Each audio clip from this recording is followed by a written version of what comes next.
या बदल जाएगी सरकार? शाम 5 बजे से इंडिया टीवी पर आप मच अवेटेड एग्जिट पोल देखना शुरू कर देंगे। 543 सीटों पर कौन कहां जीत रहा है, कौन हार रहा है, किसे कितनी सीट मिल रही है, एक एक सीट का एग्जिट पोल शाम 5 बजे से इंडिया टीवी पर हो जाएगा शुरू। लेकिन अभी बात इस वक्त की बड़ी खबर की कर लेते हैं, और बड़ी खबर यह है कि बंगाल में 7वें राउंड की वोटिंग के दौरान आज फिर हिंसक झड़प देखने को मिल रही है। जादवपुर लोकसभा क्षेत्र में जमकर बमबाजी हुई है।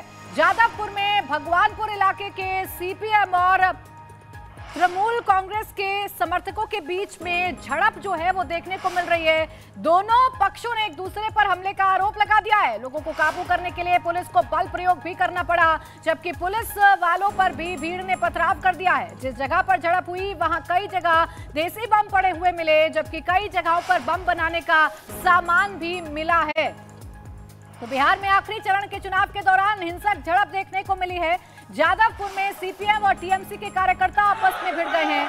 सड़कों पर कई जगह देसी बम पड़े हुए मिले हैं। हालात आप देखिए, जंग जैसे हालात जादवपुर में पैदा हो गए, और ये हालात उस वक्त के हैं जब मतदान चल रहा है।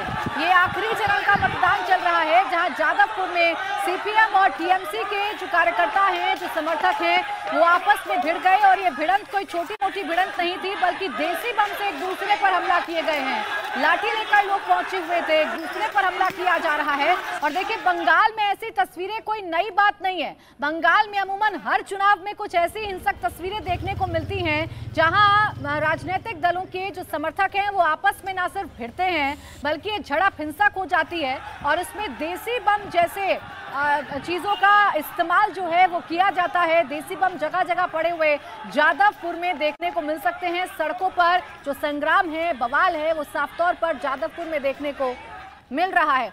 और देखिए, जादवपुर के बाद आइए बात संदेश खाली की भी कर लेते हैं। यहाँ पर भी बीजेपी और टीएमसी समर्थक आपस में भिड़ गए। हमले में एक बीजेपी सपोर्टर का सिर फट गया है। आरोप टीएमसी के समर्थकों पर लगा है। संदेश खाली इलाका बंगाल की बसीरहाट लोकसभा क्षेत्र में आता है, और इस सीट पर जमकर बवाल देखने को मिल रहा है। संदेश खाली में टीएमसी और बीजेपी के समर्थक आपस में भिड़े हैं, और एक बीजेपी समर्थक का सर फूटा है, ऐसे आरोप लग रहे हैं, सर फटा है, ऐसी तस्वीरें देखने को मिल रही हैं। संदेश खाली में हिंसक झड़प देखने को मिली है, जहां पर आपस में टीएमसी और बीजेपी के कार्यकर्ता भिड़ गए हैं।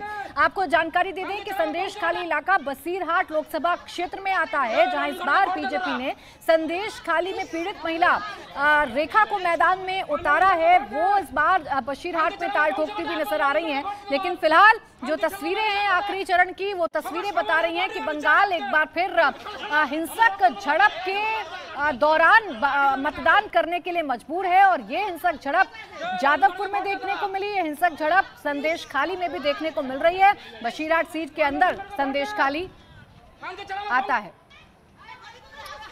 और देखिए, मतदान चल रहा है, 5 घंटे का समय बीत चुका है। क्या रिपोर्ट सामने आ रही है मतदान केंद्रों से, ये हम आपको बताएंगे। मेरे सहयोगी इस वक्त हमारे साथ अलग अलग जगहों से, अलग अलग मतदान केंद्रों से जुड़ गए हैं। शोएब रजा गाजीपुर से, ओंकार सरकार कोलकाता से, नीतीश चंद्रा पटना से, रुचि कुमार वाराणसी से और विशाल सिंह गोरखपुर से हमारे साथ हैं, जबकि पुनीत परिंजा हमें चंडीगढ़ का हाल बताएंगे। सबसे पहले ओंकार, आपके पास आ रही हूँ। बंगाल में एक बार फिर वही इतिहास दोहराया जा रहा है। हिंसक झड़प देखने को मिल रही है, खून बहाए जा रहे हैं, देसी बम का इस्तेमाल किया जा रहा है। क्या हालात हैं अभी? देखिए, मैं इस वक्त हूँ जादवपुर लोकसभा क्षेत्र के भांगड़ में, और भांगड़ में सुबह में जैसे कि देखा गया हिंसक झड़प हुई, और झड़प में देसी बम का भी इस्तेमाल किया गया। यहाँ पर अभी तक भी यहाँ पर जो रस्सी है, रस्सी के टुकड़े हैं वो गिरे हुए हैं। काफी सारे यहाँ पर देखा जा रहा है कि ये देखिए, ये बम है जो फूट चुका है, और ये है उसका रस्सी। सिर्फ यही पर नहीं, और थोड़ा दूर पे हम लोग जाए तो यहाँ पर भी रस्सी ऐसे ही, यानी कि बम जिससे बनते हैं वो रस्सी देखने को मिल रहे हैं रास्ते के ऊपर, एकदम रास्ते के ऊपर से। फिर से एक बार दिखाने की कोशिश करेंगे। सुजीत दास मेरा सहयोगी वो दिखा रहे हैं। ये देखिए, यहाँ पर भी ये बमों की जो रस्सी है वो रस्सी को देखने को मिल रही है। और यहाँ के स्थानीय से जानकारी जो मिल चुकी है हम लोग को कि यहाँ पर सुबह में एक झड़प हुई, हिंसक झड़प, जो आईएसएफ और तृणमूल कांग्रेस के बीच में हुई।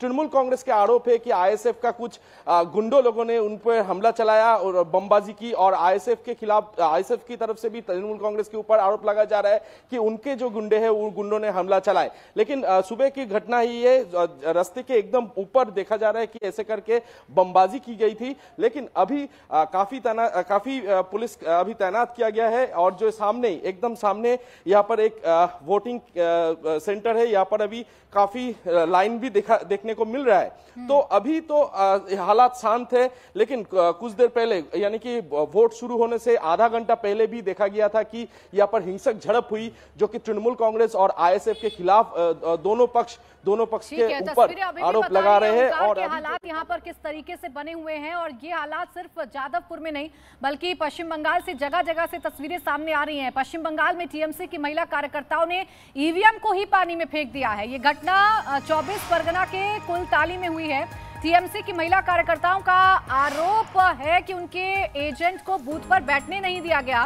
महिला कार्यकर्ताओं ने बूथ पर हंगामा किया और फिर ईवीएम को ही पानी में फेंक दिया। चुनाव आयोग की टीम अब पूरे मामले की छानबीन में जुट गई है। बीजेपी का आरोप है कि उनके बूथ एजेंट को बैठने नहीं दिया गया और मारपीट की गई है। तो दोनों तरफ से देखिए आरोप लगाए जा रहे हैं, और आलम यह है कि ईवीएम सुरक्षित नहीं है। ईवीएम को पानी में फेंक दिया गया है। वो ईवीएम जिसमें मतदाता जाकर उम्मीदवारों की किस्मत का फैसला कर रहे हैं, वही ईवीएम सुरक्षित नहीं है, उसे ही पानी में फेंका गया है। इसके अलावा अगर आप दूसरी लोकसभा क्षेत्र की बात करेंगे, जयनगर की बात करेंगे, तो यहां पर भी झड़प की खबरें सामने आ रही हैं। फुलतली विधानसभा में झड़प हुई है। तृणमूल कांग्रेस और भाजपा की झड़प में 6 लोगों के घायल होने की जानकारी मिली है। तो चाहे जादवपुर हो, चाहे संदेश खाली हो, चाहे 24 परगना हो, हर जगह कुछ ऐसी ही तस्वीरें देखने को मिल रही हैं। मेरीगंज गांव में बीजेपी और टीएमसी के जो समर्थक हैं वो आपस में भिड़े हैं और 6 लोगों के घायल होने की जानकारी मिल रही है। तो बंगाल में एक तरफ हिंसक झड़प के दौरान मतदान हो रहा है, तो वहीं उत्तर प्रदेश में भी इस वक्त मतदान चल रहा है। कुल मिलाकर 57 सीटें आखिरी फेज पर जिसमें मतदान चल रहा है। आखिरी फेज में यूपी के पूर्वांचल की 13 सीटों पर इस वक्त बंपर वोटिंग हो रही है। नरेंद्र मोदी की वाराणसी सीट पर अब तक 20% से ज्यादा वोट डाले जा चुके हैं।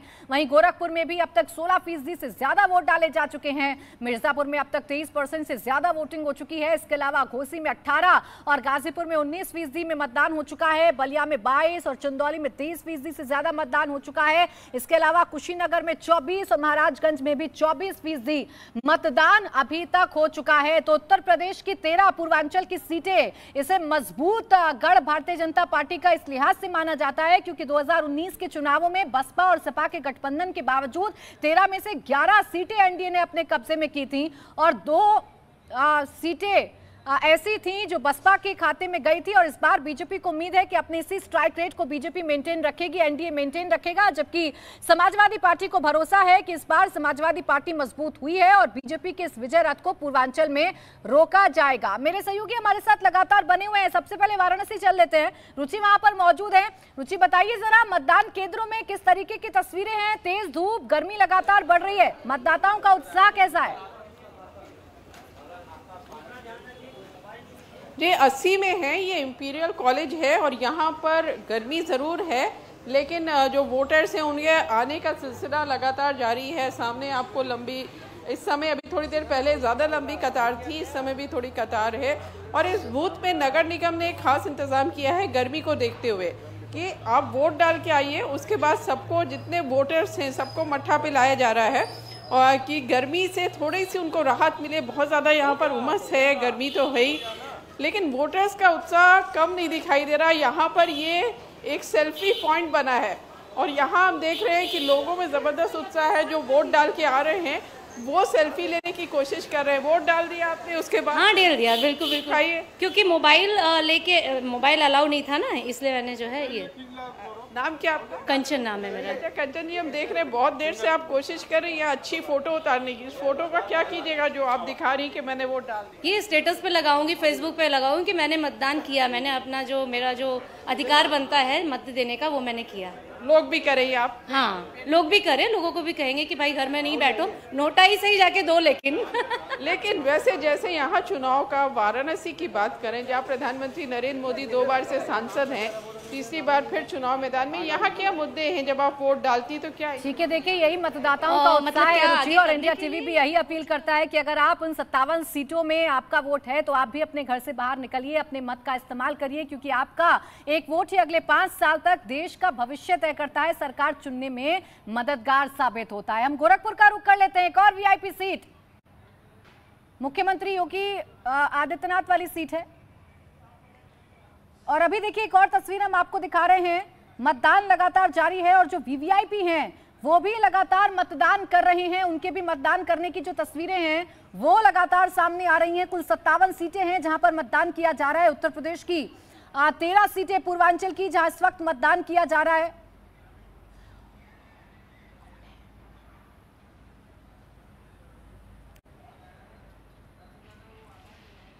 तो देखिए बिहार की तस्वीरें हम आपको दिखा रहे हैं जहां पर आपको तस्वीरों में नजर आ रहे होंगे तेजस्वी यादव जो है तस्वीरों में आपको नजर आ रहे होंगे, जो अपना वोट कास्ट करने के लिए पहुंचे हैं। उनके भाई साथ में तेज प्रताप यादव भी उनके साथ मौजूद हैं, वो भी अपना वोट कास्ट करने के लिए पहुंचे हैं। तो बिहार में भी आज मतदान किया जा रहा है और ये वो सीटें हैं जहां पर एनडीए का 100% स्ट्राइक रेट है और इस पर एक बार फिर एनडीए अपना स्ट्राइक रेट को मेंटेन करने के लिए आगे बढ़ रहा है। और तेजस्वी का दावा यह है कि इस बार एनडीए का जो विजय रथ है उसे तेजस्वी रोकेंगे। नीतीश काम रुक कर लेते हैं, नीतीश हमारे साथ इस वक्त बने हुए हैं। नीतीश, तस्वीरें तो हम देख रहे हैं, वीवीआईपी भी अपना वोट कास्ट करने पहुंच रहे हैं, लेकिन मतदाताओं के दिल में क्या है? बीते 5 घंटे से क्या पढ़ पाए आप? क्या मुद्दा है जो सबसे बड़ा बिहार में है? देखिए, तमाम भी जो वीवीआईपी यहाँ पर वोटर हैं, जो प्रत्याशी हैं, वो सब वोट डाल रहे हैं। शत्रुघ्न सिन्हा भी पटना पहुँच चुके हैं और उनका वोट चूंकि पटना के कदमकुआं इलाके में है, करीब 1 बजे के आसपास वो वोट डालेंगे। और इससे पहले तेजस्वी यादव, लालू यादव, राबड़ी देवी, रोहिणी, तमाम जो बिहार से जुड़े बड़े चेहरे हैं उन्होंने वोट डाल दिया है। जहां तक वोटिंग की बात है, जिन 8 सीटों पर आज वोटिंग हो रही है उनमें सबसे कम वोटिंग पटना साहिब में हो रही है। ये एक जाहिर चिंता की बात है, लेकिन पटना साहिब वो जगह है जो बीजेपी का गढ़ रही है। यदि बिहार में कहें कि बीजेपी के लिए जो सबसे सुरक्षित और सबसे तय सीट आप जिसको कह सकती हैं वो पटना साहिब है। रविशंकर प्रसाद यहाँ से दूसरी बार चुनाव लड़ रहे हैं और ये वो सीट रही है जहाँ से शत्रुघ्न सिन्हा पहले चुनाव बीजेपी के टिकट पर जीतते रहे हैं। 2009 में परिसीमन के बाद 2 भागों में बट गया था पटना, पाटलिपुत्रा जो ग्रामीण इलाका है और पटना साहिब जो कि शहरी इलाके के वोटर हैं। तो पटना साहिब की जो तस्वीर है वो धीरे धीरे मतदाता आ रहे हैं। हमारे साथ कुछ लोग भी उनसे बात करते हैं। ये बताइए कि वोटिंग प्रतिशत थोड़ा कम है पटना का, क्या वजह लगती है? काफ़ी इसलिए है कि भारतीय जनता पार्टी के बड़े मंत्री थे, उन्होंने अपने क्षेत्र में कोई काम नहीं किया और इसीलिए नाराज़गी है। और दूसरा नाराज़गी है, हम लोग इसलिए नाराज़ हैं कि संविधान हमारा खतरे में है। अच्छा, आपका क्या नाम है? अच्छा, चले ठीक है। वोटर्स अपने मुद्दे भी बता रहे हैं और इन मुद्दों का वोटर्स पर क्या असर पड़ा, ये तो शाम 5 बजे एग्जिट पोल इंडिया टीवी पर जब शुरू होगा तो आप देखेंगे कि क्या नतीजों से पहले आपको अनुमान मिलता है। ये 400 पार वाला चुनाव है या जैसे राहुल कह रहे हैं कि इस बार इंडिया गठबंधन की सरकार बनेगी, वो साकार होता हुआ नजर आता है। शाम 5 बजे से इंडिया टीवी पर एग्जिट पोल आप देखेंगे। लेकिन गाजीपुर की स्थिति क्या है ये शोएब रजा में बताएंगे। शोएब, दावा तो किया जा रहा है अफजाल अंसारी की तरफ से भी कि 4 जून को पता चलेगा कि किसके दावों में कितनी सच्चाई, लेकिन वोटर्स क्या कह रहा है? बिल्कुल, वोटर क्या कह रहा है, वोटर से बात करेंगे। लेकिन अभी गर्मी बहुत है तो इक्का दुक्का ही अभी जो वोटर है वो घर से निकल रहा है। सुबह 9 बजे तक जरूर गाजीपुर के जो पोलिंग बूथ है यहाँ पर भीड़ भाड़ रही, लेकिन अब टेम्परेचर 45 के पार पहुंच गया है गाजीपुर में भी, तो इसलिए वोटरों की अभी कमी देखी जा रही। उम्मीद है कि 3 बजे के बाद फिर से ये आंकड़ा लोगों की जो तादाद है वो बढ़ेगी। लेकिन कुछ वोटर हमारे साथ है, उनको हमने रोका जाने से। आप अपना नाम बताइए, वोट डाल दिया आपने? हाँ सर, वोट डाल दिया है मैंने। क्या नाम है आपका? आलोक कुमार। आलोक जी, क्या मुद्दे आपके लिए हैं? आप युवा है, क्या करते हैं आप? सर अभी तो कुछ नहीं करते हैं और बीएड बीटीसी दोनों हमने कर लिया है और यूपी सरकार में कोई अब तक वैकेंसी नहीं आ रही है ताकि युवा जाके अपना वहाँ पे हो पाए। बेरोजगारी और जी, बेरोजगारी बहुत बड़ा मुद्दा है यूपी में, पूरे यूपी में है बेरोजगारी बहुत बड़ा मुद्दा है। और बेरोजगारी का आलम ये है यूपी में कि यहाँ के यूपी के जो बेरोजगार लड़के हैं उनको बिहार जाना पड़ रहा है भर्तियाँ देखने। और जितने भी हम तो अभी हाल ही में गए थे, पेपर था मेरा, अभी 3-4 दिन पहले मैं दे के आया हूँ। और वहाँ स्थिति ये है कि यूपी के जब हम लड़के आपस में वोटर्स के आने की संख्या में जरूर थोड़ा बहुत गिरावट जरूर देखने को मिल रही है, लेकिन वोटर जानता है कि उसके मुद्दे क्या हैं और इसीलिए मतदान केंद्रों पर पहुंच रहा है। चंडीगढ़ में क्या हाल है पुनीत हमें बताएंगे। पुनीत, वहां पर किस तरीके के हालात है? गर्मी ने कोई प्रभाव डाला है या उत्साह उतना ही बरकरार है, उतनी लंबी लाइनें हैं जो सुबह देखने को मिल रही थी? देखिए अभी फिलहाल लाइन तो यहाँ पर नहीं है क्योंकि, लेकिन फिर भी अभी तक जो वोटिंग है चंडीगढ़ के अंदर 25% जो है वो हो चुकी है और गर्मी का असर जो है वो भी देखने को मिल रहा है। आप तस्वीर देखेंगे, यहाँ पर लोग वोट डालकर जरूर आ रहे हैं। यहाँ पर उनसे बात जरूर करूंगा। क्या नाम है जी आपका? ज्योति रमन। ज्योति रमन जी, आप वोट डालकर आए हैं और क्या जहन में रहता है, क्या मुद्दे जो है वो जहन में रहते हैं? देखो कि एम्प्लॉय के मैं एम्प्लॉय हूँ, एम्प्लॉय के मुद्दे एम्प्लॉय कोई भी सरकार आई है, एम्प्लॉय के बारे में किसी ने नहीं सोचा। हमेशा शोषण किया। मैं आप जिनको वो डाली, उम्मीद करता हूँ कि वो एम्प्लॉय के बारे में जरूर सोचेंगे। एम्प्लॉय के बारे में जरूर सोचेंगे। तो फिलहाल मैं आपको यहाँ की तस्वीर दिखाऊं तो यहाँ पर आपको कतार तो वैसे नजर नहीं आएगी, लेकिन इस पोलिंग बूथ की अगर मैं आपको तस्वीर दिखाऊं तो यहाँ पर अच्छे खासे इंतजाम जो हैं वो जरूर किए गए हैं ताकि मतदाताओं जो है, क्योंकि गर्मी काफी ज्यादा है, 41 डिग्री अभी तक टेम्परेचर 42 के आसपास पहुंच चुका और ये जगह जगह टेम्परेचर भी अपना रिकॉर्ड तोड़ रहा है। ऐसे में मतदाता मतदान केंद्रों पर इस तेज धूप में पहुंचने की कोशिश तो कर रहे हैं, लेकिन तेज धूप है, समझा जा सकता है आलम क्या है। गोरखपुर की तस्वीरें भी दिखा दीजिए विशाल। मुख्यमंत्री योगी आदित्यनाथ का क्षेत्र है, यहाँ पर वोटर्स का मिजाज क्या कह रहा है? प्राचीन, जो लास्ट रिपोर्ट आई है चुनाव आयोग की तरफ से उसमें 26% से ज्यादा मतदान हो चुका है गोरखपुर में। और गोरखपुर में मुख्यमंत्री योगी आदित्यनाथ चूंकि 5 बार सांसद रह चुके हैं, तो ऐसे में जो प्रतिष्ठा है वो निश्चित तौर पर मुख्यमंत्री योगी आदित्यनाथ की देखी जाती है। और ऐसे में यहां पर भी जो गर्मी है उसका असर है। लोग आ रहे हैं, वोट कास्ट कर रहे हैं और जा रहे हैं, लेकिन कुछ लोग हैं जो कि तमाम हमारे साथ अपने व्यूज शेयर करने के लिए रुके हुए थे। सीधे उनसे बात कर लेते हैं और जानते हैं कि क्या है मुद्दे गोरखपुर के। आप बताइए। प्रणाम जी, मेरा नाम राजेश नारायण शुक्ला है। आपसे जानना चाहूंगा कि मुद्दे क्या है गोरखपुर के जिसके हिसाब से आप लोग वोटिंग कर रहे हैं आज? विकास हो रहा है? हो रहा है, अच्छा हो रहा है। हम लोग व्यवस्था कैसी है? काफी अच्छी है, पहले की काफी अच्छी है सरकार में। बहुत गोरखपुर बदला हुआ है किस तरह की? नहीं बदला ही नहीं, बहुत ही बदला है, बहुत बदल गया है। देख रहे हैं, हाँ, आप खुद देख रहे होंगे, सड़कें बनी है, रात को भी आया जा सकता है, सुरक्षा है, कहीं किसी तरह का। ठीक है, कितना बदलाव हुआ, वोटर्स ने किसकी किस्मत का फैसला ईवीएम में कैद किया, ये तो शाम 5 बजे इंडिया टीवी पर सबसे भरोसेमंद एग्जिट पोल जब आएगा तो वोटर्स को अनुमान हो जाएगा, देश को अनुमान हो जाएगा कि ये सरकार किसकी बनने जा रही है 4 जून को। बहुत शुक्रिया आप सभी का हमारे साथ जुड़ने के लिए और एक मतदान केंद्र की रिपोर्ट हमारे दर्शकों तक पहुंचाने के लिए। वहीं कांग्रेस 50 के नीचे या 100 पार